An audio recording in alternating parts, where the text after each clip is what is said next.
Hello guys, welcome to today adventure. आज चाहिँ मैले यो नयाँ भिडियो बनाएर लिएर आएको छु र आजको हाम्रो यो प्रोग्राम के छ भन्दाखेरि अब हामी चाहिँ फ्यामिली चाहिँ सबै अब हिँड्नु जाने हाइकिङको लागि उता वेल्स भन्ने ठाउँतिर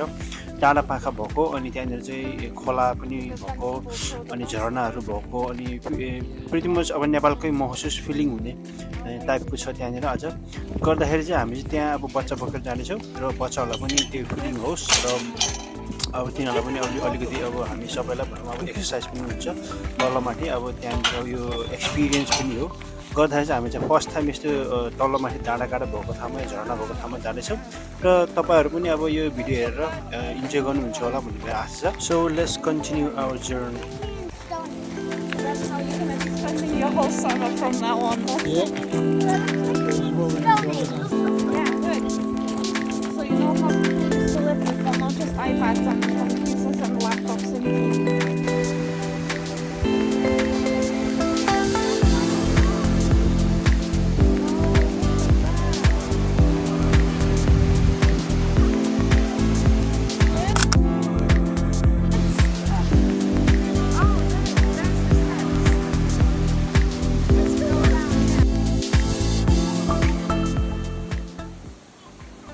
यो ठाउँ चाहिँ दामी अब मलाई चाहिँ ठ्याक्कै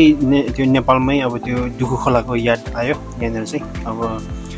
झरना भएको यहाँनिर अब यो पानी पनि एकदमै चिसो साह्रै चिसो अब हिमाल त्यो अब त्यो के अरे हिउँ पग्लेर आएको जस्तो तर हिउँ पग्लेर आएको होइन यो पानी तर यहाँको अब वातावरण चिसो हुने कारणले गर्दाखेरि चाहिँ यो पानी चाहिँ एकदमै चिसो छ जोस एकदम फ्रेस वाटर हो यो चाहिँ हामी चाहिँ अहिले चाहिँ यो माथि ट्रायलमा हिँड्दैछौँ अब यहाँबाट तल जानुपर्छ अर्को झरना देख्नको लागि अनि हामी चाहिँ यहाँबाट तल हुँदै गयो भने चाहिँ 4-5वटा झरना देख्ने सम्भावना हुन्छ तर अब बच्चाहरूसँग आएको कारणले गर्दाखेरि चाहिँ अब यिनीहरूलाई अब 5-6 माइल अब यो अब एउटा सम्मो ठाउँमा 5-6 माइल हिँड्न चाहिँ सक्थ्यो होला तर अप एन्ड डाउन गर्दाखेरि चाहिँ बच्चाहरूलाई चाहिँ अलि जोस गाह्रो नै पर्छ उनीहरूलाई गर्दा चाहिँ हाम्रो प्लान चाहिँ अब बच्चाहरूले अब कहाँसम्म भ्याउँछन् जान सक्छन् त्यहाँसम्म चाहिँ जाने अनि त्यसपछि आजको चाहिँ त्यति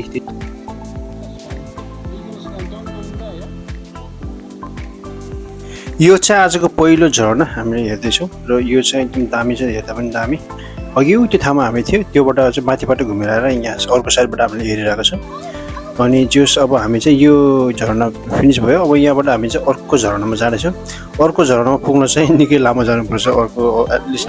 2 माइल जति चाहिँ हिँड्नुपर्छ अनि त्यही पनि एकदमै लामो अब सिधै हिँडेर फेरि तल जानुपर्छ फेरि गर्दाखेरि चाहिँ यो चाहिँ हिँडाइ चाहिँ सजिलो छैन जस्ट हिँडेको हिँडे हो अब बच्चाहरू पनि थाकिसँग लाग्यो अब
मलाई चाहिँ एउटा कुरा भन्नु मन लाग्यो यहाँ यदि तपाईँहरू यहाँनिर आउनुभयो भने चाहिँ जुस खाजा पानी चाहिँ लिएर आउनुहोस्